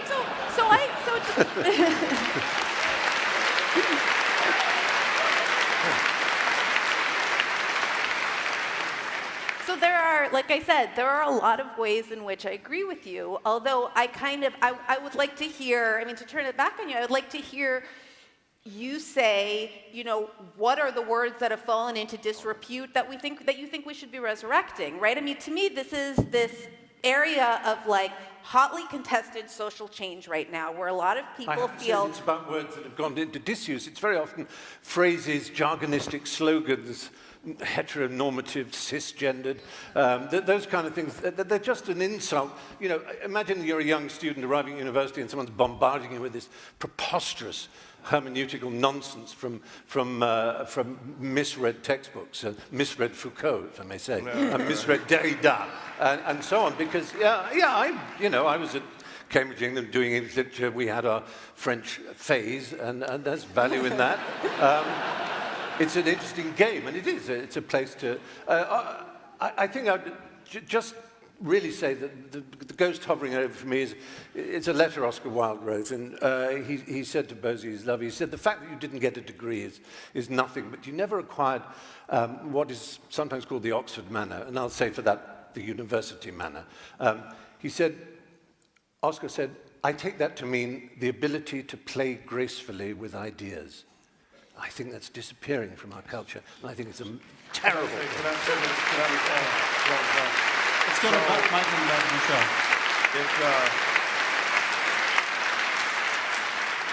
It's hard to be the self-deprecating Englishman. It's, You've no idea. But no, I got a pretty good idea here today. But what's interesting, I don't recall, and all of us have studied history, I don't recall these debates about political correctness happening when people who were in power were in absolute power, unquestioned power. Political correctness, right? Political correctness becomes an issue. And what I mean by that is people who used to have power, who still have power but think they don't, who get challenged on just a little bit of what they have and don't want to share toys in the sandlot of life. So all of a sudden it becomes a kind of exaggerated grievance. Now, the things you named, the bullet points and the cisgender and the heteronormativity and the heteropatriarchy and the capitalist resurgence and the insurrection of subjugated knowledges, to give Foucault some more love, or the Derridian deconstruction, all that stuff. The French phase is still going on with the French fries in America. What's interesting is that I didn't hear many complaints of political correctness at the height of the dominance of one group or another. But when Martin Luther King Jr., who argued for group identity as a black person to provide an opportunity for individual black people to come to the fore, they began to make that claim.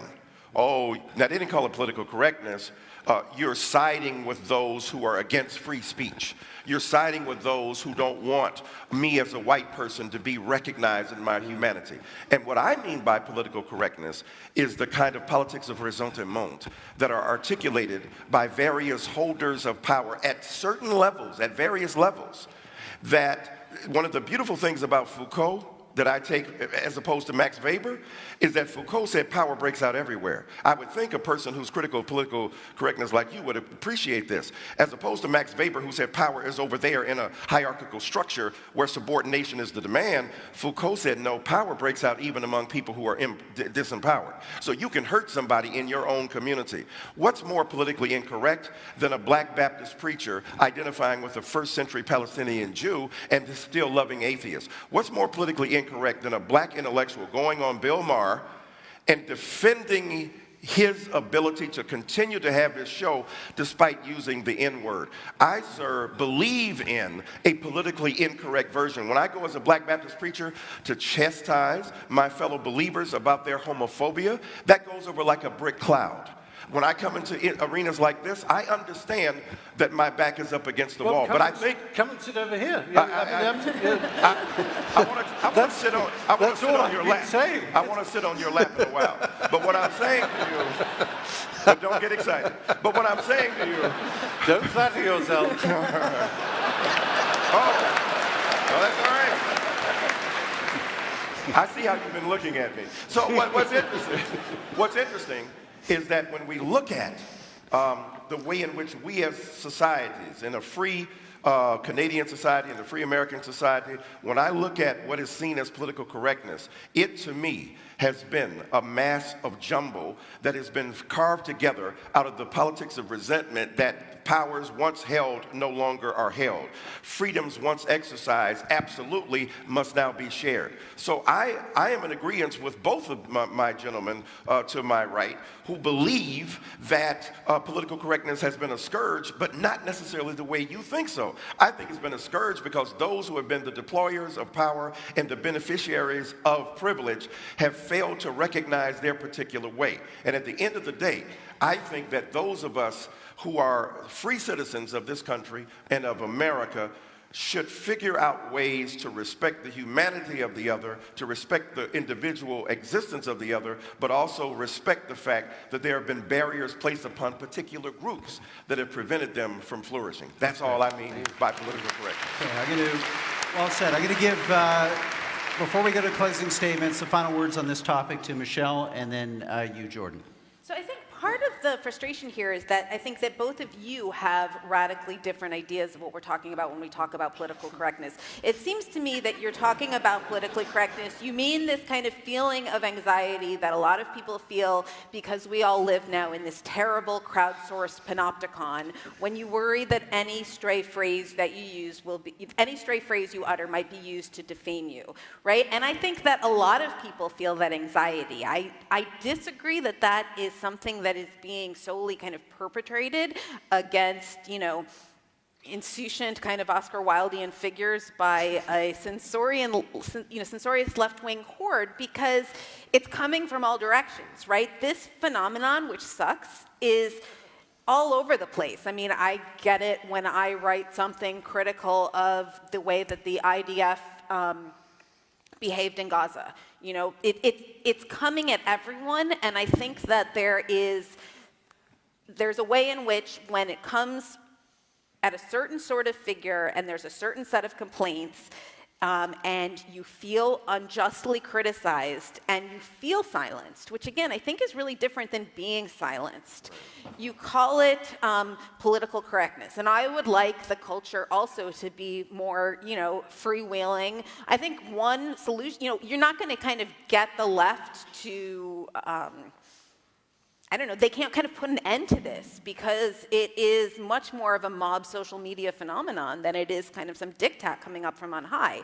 And so really the only way to break through it is to say what you say that you're afraid to say, right? I mean, that's the only way to sort of pop this bubble or kind of end this anxiety, or at least diffuse it a little bit. Whereas, again, what I hear Mr.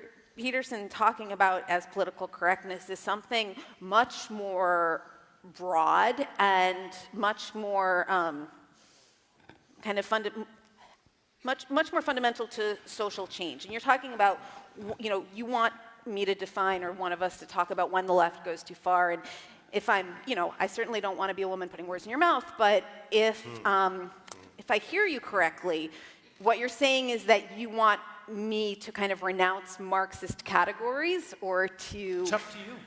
Well, I just want you to do it. I want you to define when the left goes too far. You can do it any way you want.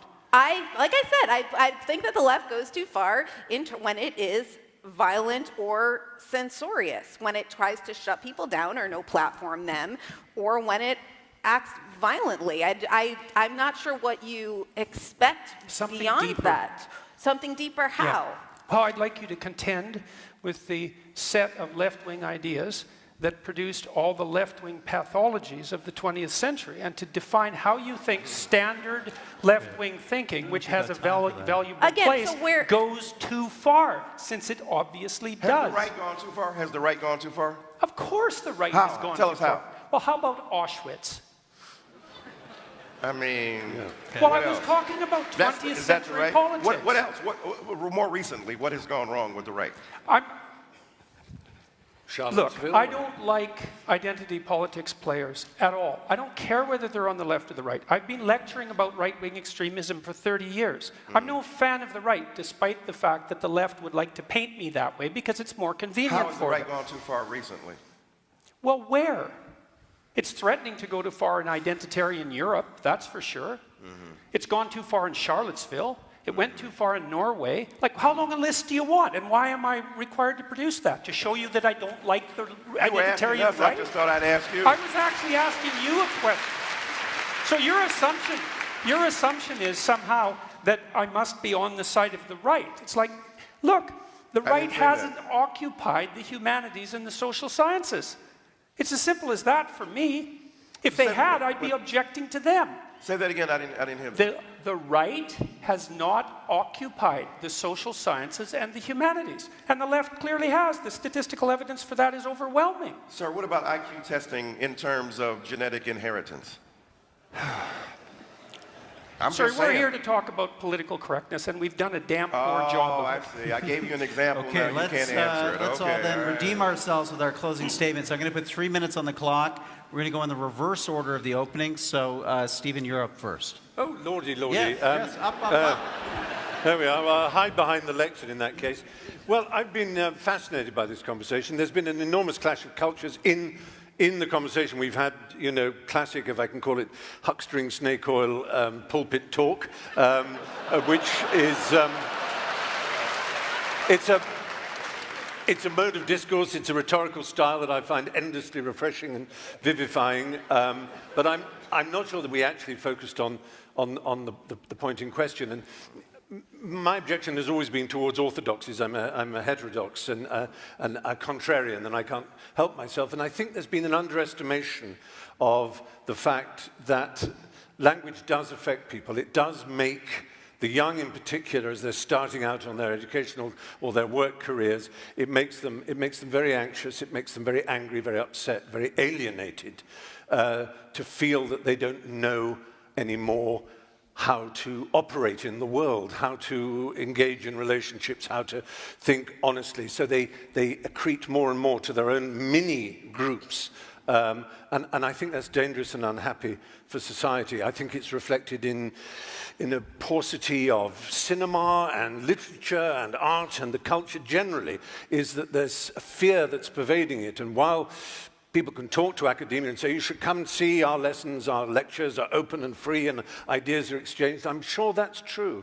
I'm sure it's true, but I don't think we should underestimate how much this feeling is prevalent in the culture of this strange paradox that the liberals are illiberal in their demand for liberality. They are exclusive in their demand for inclusivity. They are homogeneous in their demand for heterogeneity. They are somehow undiverse in their call for diversity. You can be diverse but not diverse in your opinions and in your language and in your behavior. And that's a terrible pity. So I would say that I'm sorry that it got a bit heated in places, because I was hoping it wouldn't. I was hoping it would be a shining example of how people of all different kinds of political outlooks can speak with humor and wit and a lightness of touch. As G.K. Chesterton said, angels can fly because they take themselves lightly. And I think it's very important for us, who are privileged, all four of us, privileged to be here, to be asked to be here, to take ourselves a little bit more lightly, not to be too earnest, too pompous, too serious, and not to be too certain. It's a time, I think, for really engaging, emotionally fulfilling, passionate and positive doubt. That's what I would urge. Thank you.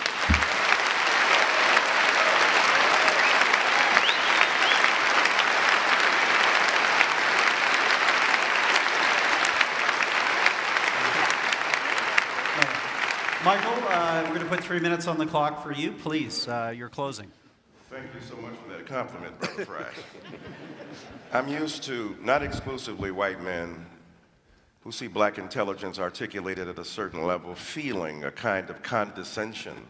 If I came up here, Mr. I was saying the other day, but a kind of verbal facility automatically assumed to be a kind of hucksterism and snake oil salesman, I've seen that. I get it. I get hate letters every day from white brothers and sisters who are mad I'm teaching their children. You're just trying to co-opt our children. You're trying to corrupt them. Yes, I'm trying to corrupt them so they will be uncorrupted by the corruptibility that they've inherited from a society that refuses to see all people as human beings. The death threats I have received constantly for simply trying to speak my mind, it's not about a politically correct society that is open-minded and that has some consternation about my ability to speak. I'm getting real live. You want empirical death threats that talk about killing me, setting up to hurt me and harm me, simply because I choose to speak my mind. I agree with my confreres and my compatriots that we should argue against the vicious limitation and recursions against speech. I believe that everybody has the right to be able to articulate themselves, and the enormous privilege we have to come to a spot in a space like this means that we have that privilege and we should be responsible for it. No matter where we go from here, me and Brother Peterson will go to a Black Baptist church. I'm going to hold him to that. He said it on national TV. We're going to go to a Black Baptist church and have an enlightening conversation about the need for us to engage in not only reciprocal and mutual edification, but criticism, even hard and tough criticism, but in a way that speaks to the needs and interests of those who don't usually get on TV, whose voices are not usually amplified, whose ideas are not usually taken seriously. And when they get to the upper echelons of the ability of a society to express themselves, they are equally subject to vicious recrimination and hurtful resistance. There's an old story about the pig and the pig and the chicken going down the street and said, let's have breakfast. The chicken just has to give up an egg. The pig has to give up his ass in order to make breakfast. We have often been the pigs giving up our asses to make breakfast. Let's start sharing them asses with everybody else. Thank you.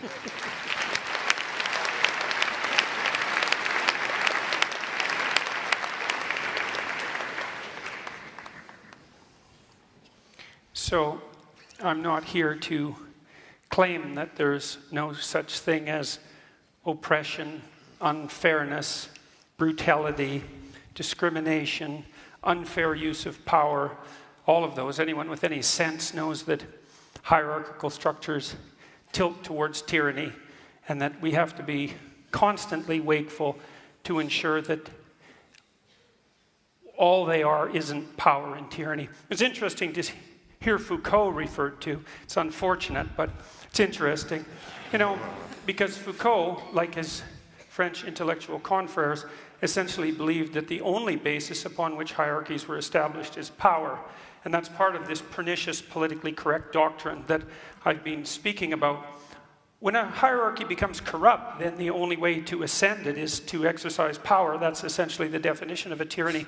But that doesn't mean that the imperfect hierarchies that we have constructed in our relatively free countries, which at least tilt somewhat towards competence and ability, as evidenced by the staggering achievements of civilization that we've managed to produce, it doesn't mean that the appropriate way of diagnosing them is to assume without reservation unidimensionally that they're all about power, and as a consequence everyone who occupies any position within them is a tyrant or a tyrant in the making. And that is certainly the fundamental claim of someone like Foucault. And it's part and parcel of this, what would you call it, this ideological catastrophe that's political correctness. I'm not here to argue against progress. I'm not here to argue against equality of opportunity. Anyone with any sense understands that even if you're selfish, you're best served by allowing yourself access to the multiplicitous talents of everyone, and to discriminate against them for arbitrary reasons unrelated to their competences. It's abhorrent. That has nothing to do with the issue at hand. It isn't that good things haven't happened in the past and should continue to happen. That's not the point. The point is the point my compatriot Fry made, which is, well, we can agree on the catastrophe and we can agree on the historic inequity, but there's no way I'm going to agree that political correctness is the way to address any of that. And there's plenty of evidence to the contrary, some of which I would say was displayed quite clearly tonight.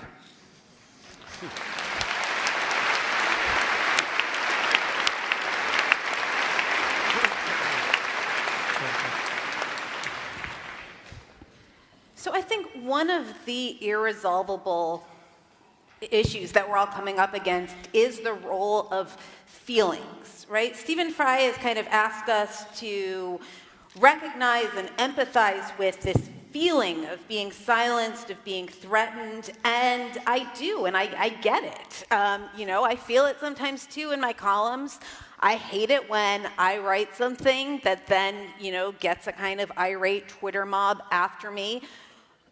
But if, say, I stood up here and said, you know, recognize how threatened so many women feel when, for example, the kind of, one of the best-selling and most prominent intellectuals in the world right now says in an interview that maybe the Me Too movement has shown that this whole experiment of men and women working together is just not working.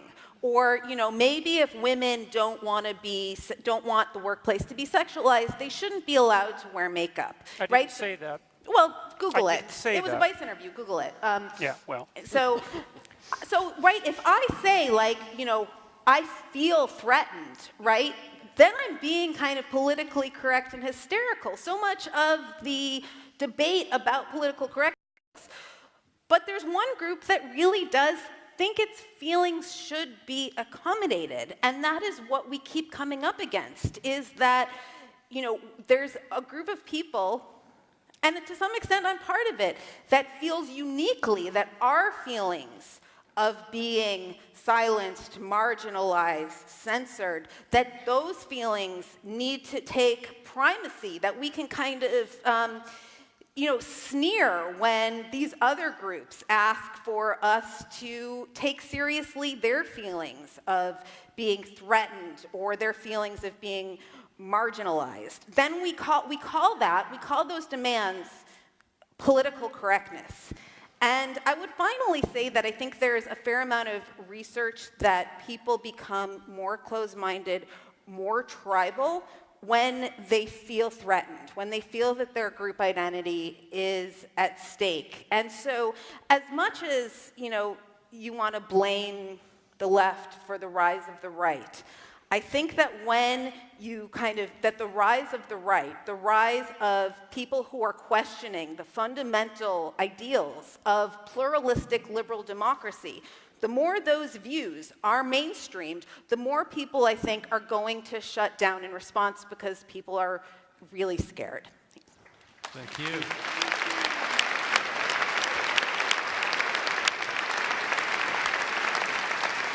Well, first of all, I think on behalf of all the debaters, I think we want to thank the audience. You were engaged, you were mostly civil, and not so civil in ways I think that we enjoyed. So I think on behalf of the debaters, everybody, thank you, audience. This was a challenging topic, and you did a great job. We appreciate it. Also, a big thank you to our debaters. It's one thing, all of these give regular speeches, but it's a very different thing to come on in the stage in front of a live audience, a large television audience, and have your ideas contested in real time. And again, to all four of you, thank you for accepting our invitation to come here tonight. Greatly.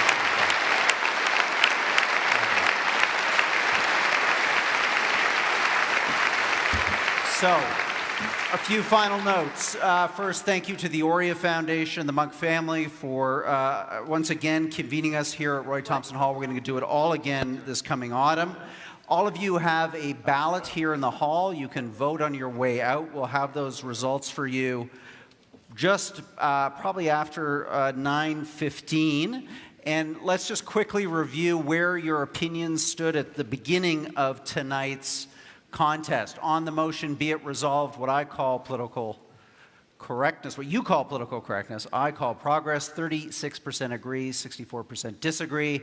And again, we saw a large percentage of you willing to change your mind, 87%. So let's see how tonight's cut and thrust affected your voting here. You've got your ballots. And again, to those of you who are watching online, we are going to have all these results for you on our social media feeds around 9:15. So, enjoy the long weekend. Happy Victoria Day, everyone. Thanks for coming out to the Monk Debates. Thank you, Stephen.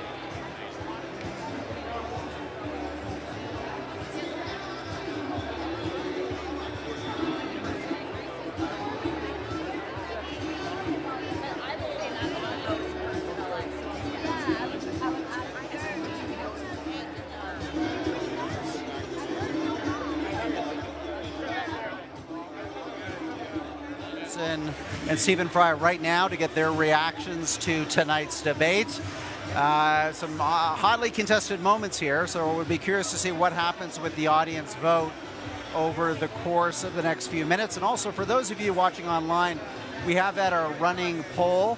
That poll, again, was www.monkdebates.com/vote.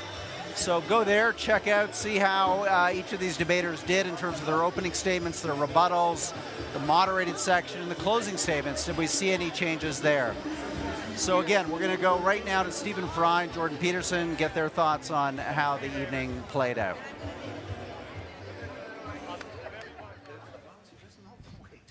Gentlemen, thank you. Thank you both. We're just going to do a quick discussion with the online audience who's watching right now, just to get your reactions to the debate. And maybe to start with you, Jordan. There were some heated moments here. Did that surprise you, that the exchanges that you had with Michael Eric Dyson? Well, I wouldn't say it surprised me. Well, I suppose it probably did. It just didn't seem like a very good tactical move. You know, and I stand by what I said. I don't see any reason at all that my racial identity needed to be dragged into the discussion, independent of my personality proclivity. I would say what I just said to Mr. Fry here is that it was a pleasure sharing the stage with him. I've rarely heard anyone ever deliver their convictions with such a remarkable sense of passion and wit and forbearance and erudition. It was really something. Yeah. And Stephen, a challenging debate because in a sense we're trying to mesh two different views here, two different worldviews, one very focused more on identity politics, group identity. You, in a sense, having an argument really more about the larger culture itself and the tenor and tone of the conversation within it. I worried that I was being a little kind of scattergun, really, and that both scattergun and too specific, that I had just taken very literally the popular idea of political correctness as being a kind of control of language and a shutting down of certain phrases or an introduction of others, and the kind of day-to-day, as I say, human resource departments of corporations and that sort of thing, and so I was slightly disappointed that it just became a debate about race and about gender and so on. And, but that was, I guess, natural. And I still, you know, the fact is I'm still a lefty, but a soft one. I just don't have... You're not too soft. Flabby, squashy in every sense. And I realize that that's not a political point of view. It is a personal one. Right. And the gap between the personal and the political, which is a space you're obviously very interested in as a psychologist, is one that is rarely explored. People are either so personal that it has no application in the outside world and the organization of human affairs, or they're so political and so much to do with structure and distinction between hierarchies and networks and so on, that they forget the individual. And that's the space in which the impassioned liberal lives, and it's not easy to do it because you often do sound rather wet, and I'm aware that I did. But I enjoyed it. Yeah, really thank you for coming. Just finally, before I free you two both to a well-earned drink, anything left unsaid, Jordan? Any point that you wanted to make that you didn't feel you had the time or the opportunity? No, I don't think so. I said my piece, yeah. Great. Same question to you, Stephen. I know. I think I got across. I mean, there's so much you can talk about in that field, and I just wanted to leave with the point that I do want, like everybody, it's a no-brainer. We want the world to be fairer, juster, sweeter, kinder, but it's how you get there, and I felt that wasn't really addressed. Okay. Well, gentlemen, thank you both very much from our online audience. A big thank you also, I know, to Jordan Peterson and Stephen Fry for participating in, a debate with some stakes on the table, for sure. Thank you, gentlemen. I'll see you in the reception. You bet. Again, online viewers, we now have Michael Eric Dyson coming into the camera range here with Michelle Goldberg to get their reactions to the debate. So, guys, thank you for being part of this. You know, it's a complicated subject. It's got a lot of different moving pieces and elements. I think we addressed some of the constituent parts. Maybe start with you, Michelle. Was there something on stage that you wanted to say that maybe we didn't have the time or you didn't have the opportunity? Now's your chance. Well, I guess the only thing I can think of is that maybe I wish that we could have drilled down a little bit more into the gender piece of this. And again, to, what we're really arguing about, particularly with Mr. Peterson and the kind of range of progress, the range of feminist progress that he considers political correctness. I think part of the frustration is that him and Stephen Fry are talking about and defending, I think, a fairly discrete set of ideas with some overlap. You know, and one of the difficult things about political correctness is it's a slippery term that's deployed to talk about a whole range of phenomenon. Yeah, and close down conversation and open up conversation. How did you feel, Michael? There were some points there, some points of sharp exchange. We appreciate that at the Monk debates. I mean, this is not a place for shrinking wallflowers. But any unsaid thoughts? Anything that you want to put a point on now? I think you have to hold people intellectually accountable, and to deny some of the things to Michelle that he said, and to present himself, Mr. Peterson, in a certain way without seeing some of the abhorrent things he said about women and other minorities, I think demands an engaged response to him. And I think that the idea itself, as Michelle stated repeatedly, and Mr. Fry talked about his frustration, he said, we talk about everything but political correctness.